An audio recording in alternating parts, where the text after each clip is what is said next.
বিয়ের অনুষ্ঠানের মেহমানগুলো আমার বাড়িতেও আছে। বড় বড় হাড়ি ভর্তি করে রান্না বান্না করতে হচ্ছে বাড়িতে, এই কারণে 3 বেলায় অনেক কাজ থাকছে। যেহেতু আমার ছোট একটা বাচ্চা আছে, তাকেও সামলাতে হয়, তাই অল্প সময় সব মেহমানদেরকে কিভাবে আপ্যায়ন করা যায় সেই বুদ্ধি খাটায়। সকালের নাস্তাতে রুটি বানাতে গেলে বা পরোটা বানাতে গেলে অনেক সময় লাগে, কিন্তু রুটি মেকারের কারণে আমি খুব সহজে এবং অনেকগুলো পরোটা রুটি সবার জন্য বানাতে পারি। সামনে যেহেতু রমজান চলে আসছে, আর এই কারণে আমি কুকারটা অর্ডার করেছিলাম। বাচ্চার জন্য যেহেতু আলাদা রান্না করতে হয়, এই কুকারটা আমাকে ভীষণ হেল্প করবে। এই মিনি কুকার গুলোতে আপনি অনেক কিছুই রান্না করতে পারবেন। কিচেন সেন্টার এই ফেসবুক পেজ থেকে এই মিনি কুকারটা আমি অর্ডার করেছিলাম। পেজটা আমার ভিডিও ডেসক্রিপশনে দেওয়া থাকবে। প্রতিদিন সকালে এখন আমার মেহমানদের জন্য নাস্তা বানাতে হচ্ছে। অনেক রুটি বানাতে গেলে অনেক সময় লাগে, তাই আমি এই রুটি মেকারটা অর্ডার করেছিলাম যেন খুব অল্প সময়ে অনেক বেশি রুটি বানাতে পারি কিংবা পরোটা। ময়দার ডোটা রুটি মেকারে দেওয়ার আগে পলিতে 2-3 ফোঁটা তেল যদি মালিশ করে নেন, তাহলে রুটি আরো অনেক বড় হবে। যেমন করে ময়দা দেওয়া হোক না কেন, রুটি কিন্তু গোল আর অনেক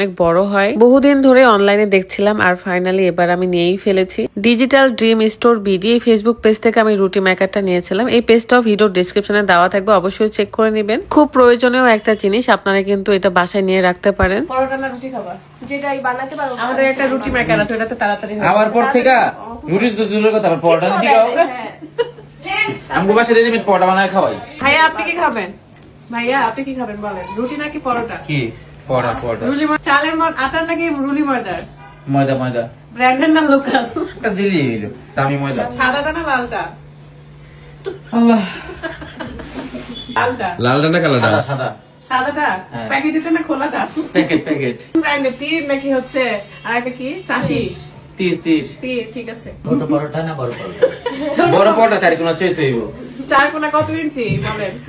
আল্লাহ, পরোটাই খাইতাম না। ফাহিম ভাই আর মুস্কান আপুর সাথে কিছুক্ষণ দুষ্টামি করে আবারও চলে গেলাম রুটি বানাতে। যদিও বা সব কাজ আমি এখন করি না, কিন্তু আমি হেল্প করি প্রচন্ড, যত তাড়াতাড়ি করা যায়। মিলেমিশে কাজ করতে আমার বেশি ভালো লাগে, তাহলে কাজটা তাড়াতাড়ি হয়ে যায়। যাই হোক, অনেকগুলো রুটি বানিয়ে ফেললাম। এখন আমার কাছে এটা ভীষণ ভালো লেগেছে, অল্প সময় অনেকগুলো আসলে রুটি বানাতে পারছি। যাদের বাড়িতে বা যারা এখনো নেননি, দেরি না করে এটা নিয়ে ফেলেন, প্রচন্ড কাজে লাগে ভাই। আমার মেয়েটাও ছোট ছোট রুটি বানাচ্ছিল এটাতে। চলেন রান্নাঘরে চলে আসি। এখন আমি এই ফ্রাই প্যানে সুন্দর করে প্রত্যেকটা রুটি ভেজে নিব।